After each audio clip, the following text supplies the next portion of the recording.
Sawasdee I'm Talal and this is the Changsuek English version podcast with me here today. I'm very lucky to be joined by Mr. Paul Murphy. He is the Thai League expert. How are you doing today, Paul? I'm good, thanks. Thanks for inviting me on the show. Alright, so let's jump right into the questions. Before you came to Thailand, can you please talk a bit about your background and how you got involved with Thai football? Well, I've been in Thailand a total of 11 years. I stayed for 5 years first as a teacher. When I went back to the UK, I started working in journalism and continuing as a teacher as well. So I've combined the two. I came back to Thailand 6 years ago and I started writing for the Thai League football website, which is no longer exists, unfortunately. But that was my way into writing about Thai football, and then I picked up weekly work with ESPN FC Southeast Asia blog and various other publications since then. Thai football for me was very refreshing when I first came to start watching the games. When I'd been living here previously until 2005, there was not really a professional national league, so it was really nice to see the development that had taken place in the space of 7 years, 8 years actually, when I came back in 2013. So seeing the way the provinces get behind teams, the crowds were much bigger than they had been in the previous versions of the league. It was very exciting for me to see become more commercial. It's become, and that's made it viable due to the money that goes in from sponsorship and marketing. It has a lot of ups and downs, and the crowds have fluctuated quite a lot. There's over dominance by one team at the moment. That's maybe changing this year, but that's been a bit of a problem probably in the time I've been here. But overall it's very exciting. The fan culture is great. It's really fun to go to games as a fan, and I think it's competitive at Asian level as well. We've seen in the Asian Champions League that teams like Buriram and Muangthong have had good runs there in recent years. So from that point of view, the standard is good, and overall I think it's been a great experience to be involved. Okay, so a lot of Thai fans are quite interested, how do foreigners really get in touch with Thai football? A lot of people in Thailand, they cheer their clubs because it's, their house is close to the teams or there's a star player on that team. How do foreigners usually get involved with Thai football? I think they would probably do the same thing as you would do back home. You support the team, the local team generally. A lot of the time it's word of mouth, and we see a lot of foreign fans supporting Port FC, and a lot of that is through friends. And so they know somebody, then they find out about the team, they go along for a few games, they have a good fun, and they stick with the team. But I think first of all, people look for a team that's nearby, and that's the first way in. And then the second way in is often through friends. So those are the two key ways to start following a team, I think. Okay. Now let's touch on the Thai League a bit, because you are quite an expert at this.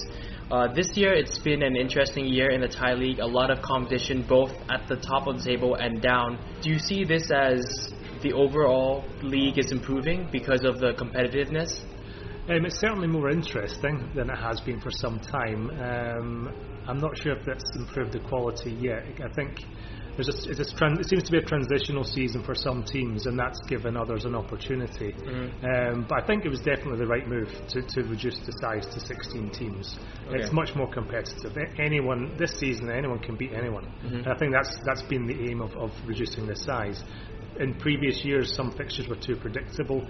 At this stage of the season, we already knew 2 or 3 teams are going down, possibly. This year, we don't know who's going down. We don't know we have no idea who's going to win the league. That's a great thing for the fans.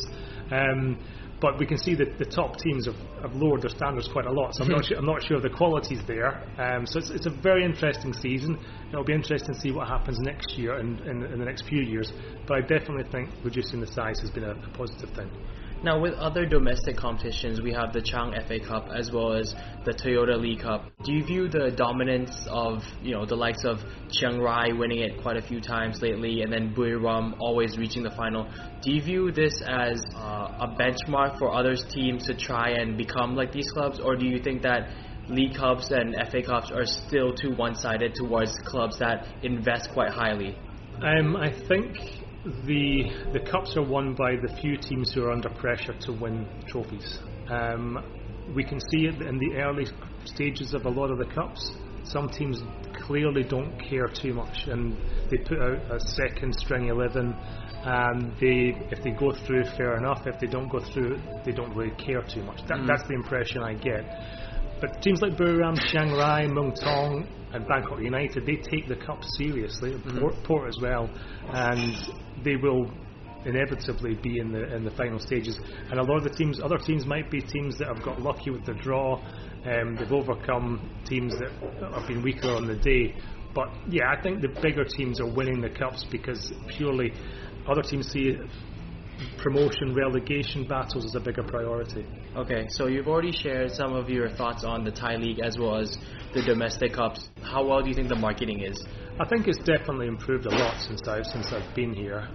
We can see a lot of presence of the Thai League in shops, buses. I think there's much more awareness than there has been. There's still a lot of work to do. I think it's finding the right channels in digital media possibly. There's more going on in traditional advertising sides. I'm not quite sure if they're making a mark in the digital media where the young fans will be looking. But we can see from obviously the social media presence on Facebook is good with the Changsuek. Is very well. It's got a lot of followers there, and it's improving. I think the challenge is reaching the right markets and making sure that they're the ones that are targeted. But there's more visibility, that's for sure. Okay, so let's jump into the national team talk a bit. Of course, Thailand will be facing 3 other ASEAN countries in the World Cup 2022 qualifications, as well as UAE in their group as well. How do you view Thailand's chances of progressing to the third round? They should have a reasonable chance, but it's a very different landscape from 4 years ago, and I don't have huge confidence that they'll make it. The biggest factor will be Akira Nishino's impact. If he can get the team together, find the right formula, they've got a strong chance. I think Thailand should be able to take 3 points from any team at home, and how they travel will be a big factor. I think we've seen that the other teams in the region, with possible exception of Indonesia, but Malaysia and Vietnam have made a lot of progress in the last couple of years, and it's going to be very tough to beat them away from home in particular. We saw at the King's Cup, Vietnam and Thailand were at a very similar level. The goal at the end that Vietnam won the game with was very lucky, but Vietnam have been on an upward trajectory for a few years. We saw 4 years ago Thailand beat them easily, home and away. That won't happen again, and I think Thailand have got a really tough job on their hands to make it through to the next round. And of course, Indonesia and Malaysia are quite tough. They've shown that in the AFF Suzuki as well, and it's going to be interesting to see how far Thailand can go with this new squad. So, touching on a bit of Akira Nishino's appointment, right now in social media there's a lot of, I guess, scouting going on of who should be called up for the national team. Are there any players, in your opinion, that should get that call from Akira Nishino or should be given a chance to make the first team?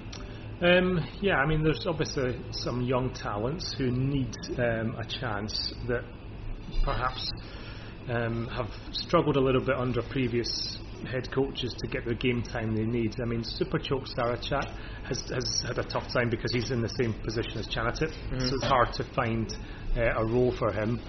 At fullback, you've got a lot of competition at right back. Tristan Do's obviously in the position. You've got Philip Roller there, who would make a good backup, and Nitipong from Port FC as well. So there's a lot of depth, and I think if we can integrate these players into friendlies sometimes to give them experience, it would be good. I'd like to see Elias Dola given a chance as well. I think he's had a good season at Port. Thailand are weak in central defence, and I think he needs to be given a chance to show what he can do. Elias with Pansa in centre back could be an interesting combination. Yeah, you've got the physical player and the ball player. I think that could be a combination. It was basically how Kitisak failed in the last World Cup qualifying at the second stage. The defending just wasn't good enough, and I think Nishino really has to address that. Rajovac tried to, but I think he got the balance wrong. He didn't really focus the team on the creative talents as well. Nishino has to get that right, sort of tightening the defence but while maintaining the strengths in attack. So obviously, well, a lot of Thai football players have developed through the youth systems of each club, and we've seen now a lot of young players rising, the likes of Ekanit, Supanat. Are there any other young stars in the Thai league right now that we should keep an eye on? Well, I mean, I think the ones you've mentioned there are the ones that have stood out for me as having a big breakthrough this year. Ekanit was known, but obviously he'd been loaned out to Chiang Mai and he was in T2 last year. He's really shown the quality he has, and I think he's been a really exciting player to watch this year in T1. Supanat, as you mentioned also, it's incredible at 16 years old. I think he scored 5 goals already this season. Got a goal in the AFC Champions League. And already made his debut for the national team. Yes, so this is at 17 it's very difficult to know how he's going to develop. He needs the right management, he needs the right coaching to make sure he goes to the next levels. But these are players obviously that have made a big impact this year. We've seen the other ones like, Anon Amor and Ladsak. He's had a good season at Bangkok United. He wasn't getting enough game time obviously at Buriram. That's changed. Like Supachok, he's also still a little bit inconsistent, and there's sometimes not enough end product. But he's been a rising star for a number of years. He needs to get to the next level to really challenge somebody like Chanatip for his place in the team, or to play alongside him even. But I think there's a little bit of a gap, to be honest, between the established players in the national team who are in their mid-late 20s and the younger generation. It's been a bit of a slow pace of development, and I don't think they're ready really to replace the players in the team at the moment on the whole. Yeah, because of course Ketitak's a golden generation with the likes of Chanatip coming in that group, the same age group that won the SEA Games. With Tanaboon, Adison Pomrak, you have Tristan Doe as well. It's very difficult to find that core group of players that can replace them again. Talking about replacing, what do you think of the appointment of Akira Nishino? On the paper it looks good in some ways. My biggest concern is that he hasn't achieved a great deal in the last 10 years. All of his biggest achievements came before that. Obviously he worked with the national team of Japan more by accident than design when before the World Cup, and he took them to the final stage. But I was concerned by the performance of the Japan team in their final group game when they almost lost the chance to qualify because I thought he got the tactics wrong. So he's obviously I think 64 years old now, so I think he's got a lot to prove. I don't think this is a certain success. I would love it to be. It would be great to see him show that he can work with this group of players, but he's got a big challenge on his hands, and changing the mentality is the biggest one. I think the mentality is still weak.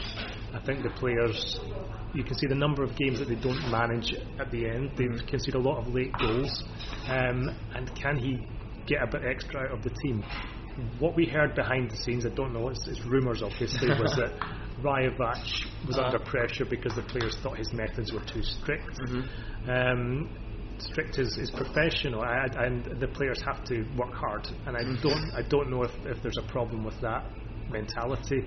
But Nishino they've got to go the extra yard. They've got to fight for their place. They're going to have a big fight on their hands against teams like Vietnam and Malaysia and Indonesia. So Nishino's got a huge challenge to get the players' heads toughened up, and also to find the right balance on the pitch. Alright, so you've been covering Thai football for, I guess, very long now compared to a lot of other foreigners. Where do you see Thai football headed in 5 years? It's a very good question. I think it's a very interesting stage at the moment because the league is established. We've seen some encouraging signs around crowds maybe stabilising this year after a drop. And I think the reduction in the number of teams in the league has been positive. This year we're seeing the impact, and where we go from the next 5 years depends on the very unpredictable nature of investment funding for clubs, supporters maintaining interest. And what I've seen now, if I look back 5 years, the difference is not